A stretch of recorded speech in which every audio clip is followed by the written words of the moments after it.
Hi, my name is Andrew Kreinik. I'm System Integration Manager for HYDAC Technology Corp, and we're here at FSC's Technology Days showcasing a number of HYDAC technologies. In our booth here, we're showcasing a mini hydraulic excavator that we have electrified and added a number of HYDAC technologies to.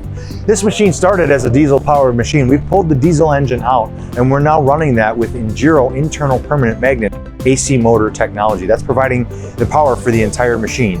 In addition to that AC motor, we have our LX6 pre-compensated load sense valve. We have an ELD cooler and our RFB in-tank deaeration filtration technology. In addition to that, we have a number of different controls and electronic technologies being showcased as well. We have our TT Controls telematics installed on the machine, as well as a TTC main machine controller and a TTC 12-inch touchscreen display. In addition to those controllers, all of the HYDAC controls and software has been developed internally to control the entire machine. In order to take control of that machine, we are also keeping track of linkage position. So we're showcasing our three main position sensing technologies that we employ on mobile equipment. Inside the chassis of the machine, we have an inclination sensor that allows us to track the machine orientation, and then we're keeping track of the entire linkage position. When you're tracking linkage position, you need to have some type of sensor technology for every degree of freedom of that linkage. So you either need to have an angle sensor on a linkage pin, or you need to have a linear sensor inside the cylinder. So in this case, we're using a combination of both of those technologies across the 4 degrees of freedom of our machine. For our swing sensor, we have an external angle sensor to showcase our Hall effect angle sensing technology.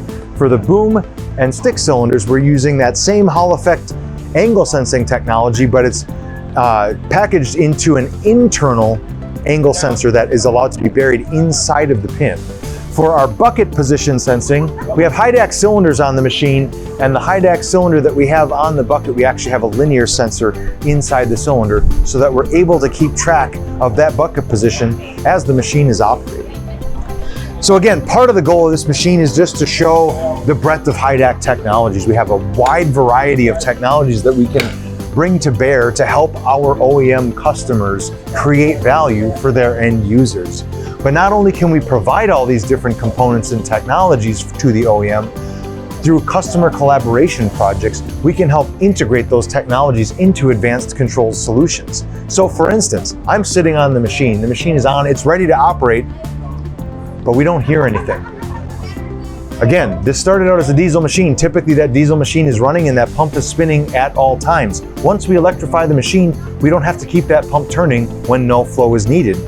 So we're keeping track of operator commands here, and we're only providing flow when the operator requests it. So once I move a joystick, I get machine motion.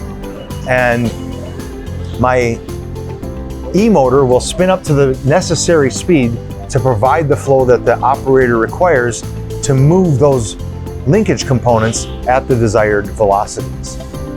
So it's a very efficient technology that allows us to really capitalize on that electrified machine and conserve battery power. In addition to that, we are doing what we call electronic flow sharing.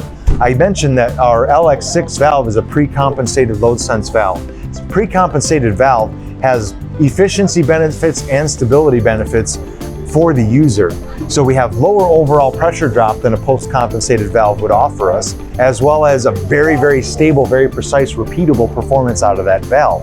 But traditionally, we have challenges with flow sharing in a pre-compensated system.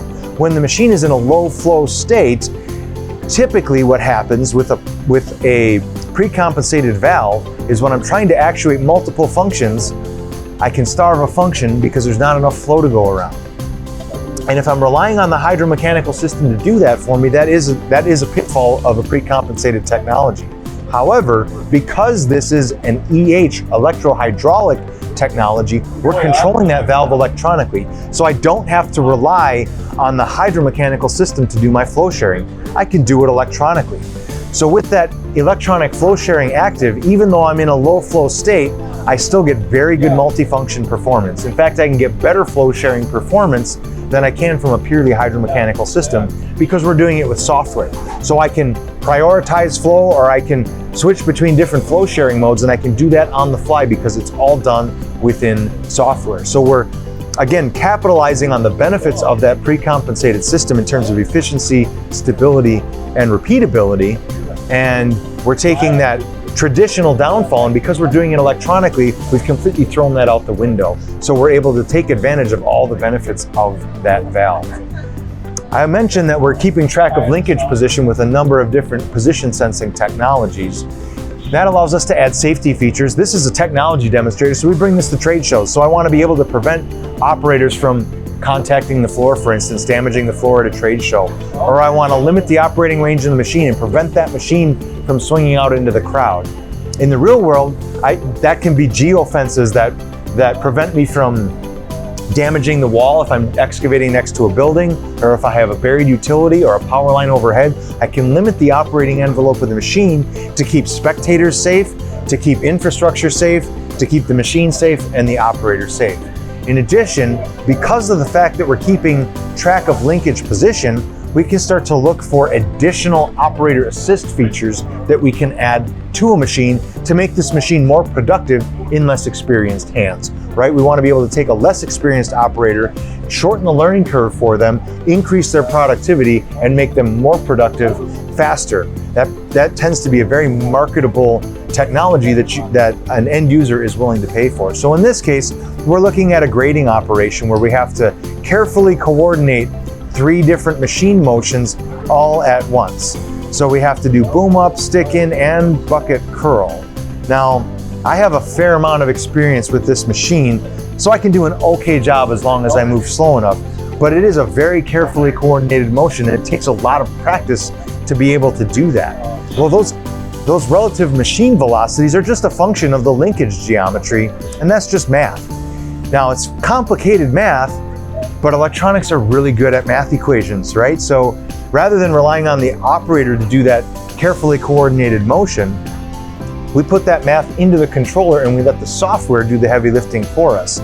So when I activate my grade assist feature, I'm going to actuate a single machine function, and I let the controller calculate the necessary velocities for the other machine functions. So now, rather than the operator having to have a significant amount of time in the seat practicing that carefully coordinated motion, a brand new operator can do that motion on day one because we're letting the controller do the heavy lifting for us. Now again, we're HYDAC. We don't make machines.